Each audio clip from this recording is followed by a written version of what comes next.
Salut à tous et à toutes, je suis très contente de vous retrouver cette nouvelle vidéo.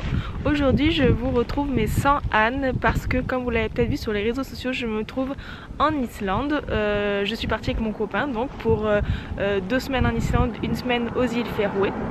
Donc pour 3 semaines au total, et du coup on a décidé de faire tout ça en van aménagé, et vous avez été très nombreux à nous demander sur les réseaux sociaux de vous montrer un peu l'organisation au niveau du diabète, du matériel, comment je l'ai pris, comment je le stocke, etc. dans le van. Donc je vais vous montrer tout ça, c'est parti.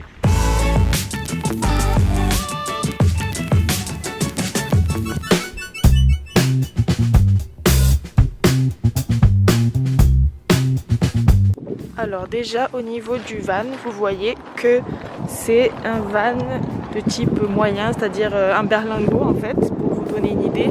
Ça fait un peu camion de chantier d'électricien. Tac. Voilà.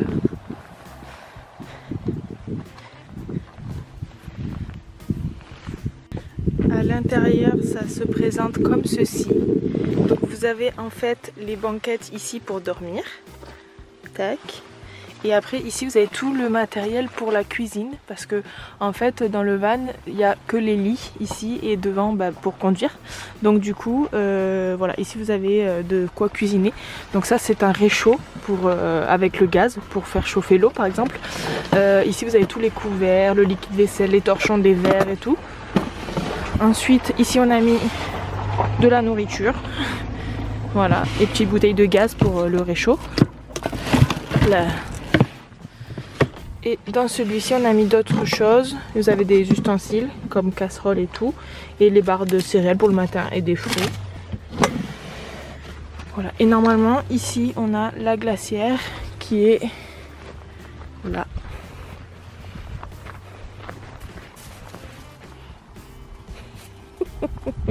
Tu seras sur la vidéo. Voilà. Après, on a eu 2 jours de pluie, donc du coup on était bien content parce qu'ici vous avez une table. Tac. Donc c'est une planche qui se replie comme ça, et donc après on enlève ça, les deux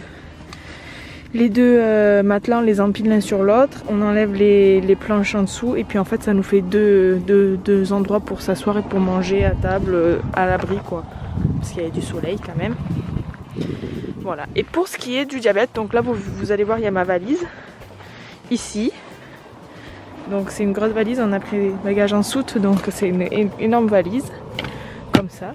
Et pour ce qui est de mon diabète, je stocke tout sous ce siège passager. Voilà, j'ai tout mis là dedans. Hop. Donc vous avez ici tout mon matériel de diabète, sauf ça. Hop, voilà. Donc vous avez des capteurs, des pompes, voilà. Vous avez ici de l'insuline. Voilà, tout le matériel, le réservoir, je mets tout là-dedans, les piles et tout. Et en fait j'ai mis ça ici tout simplement parce que il fait aujourd'hui par exemple avec du soleil là, il fait grand soleil, il fait 14 degrés max.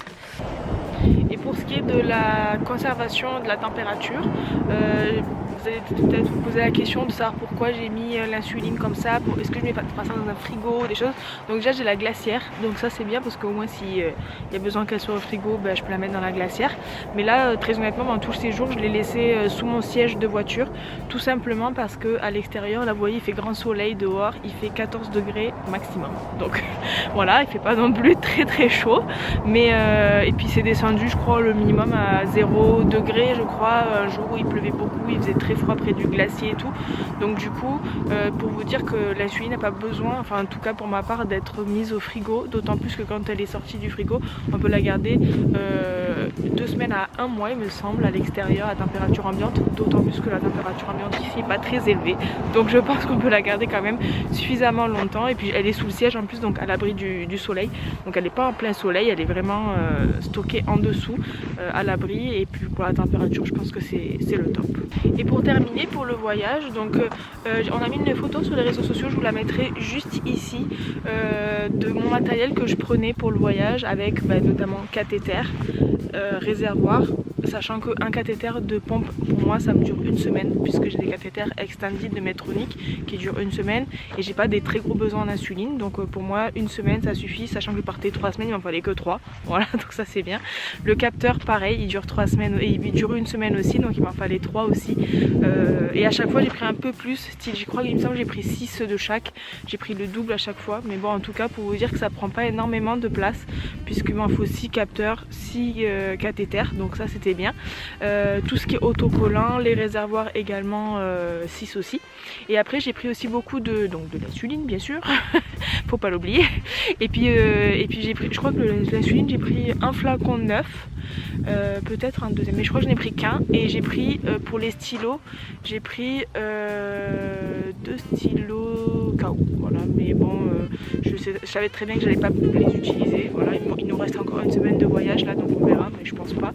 Et après j'ai pris aussi beaucoup de resucrage, du Dextro Energy. Vous avez été très nombreux à nous dire que j'en avais pris beaucoup par rapport à la durée, et en fait je ne m'en reste que 3.